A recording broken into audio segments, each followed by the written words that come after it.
I'm pretty sure dia jadi mangsa buli because dia terlalu berani. Budak tu,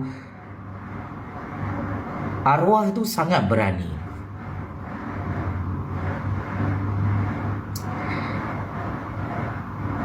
Dan kita dapat new secret information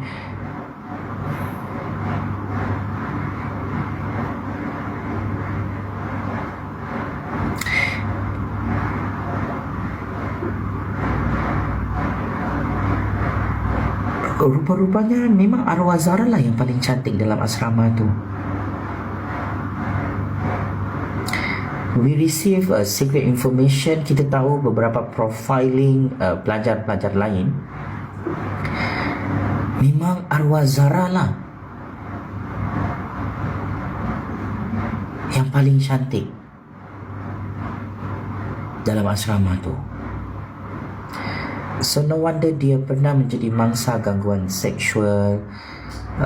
No wonder benda tu. Yelah, dalam asrama ni dia punya culture, kita tidak menafikan bila pelajar baru, lepas tu dia ada satu karakter yang bagus, dia ada muka. Jangan lupa subscribe dan tonton video penuh ini Suara Dunia.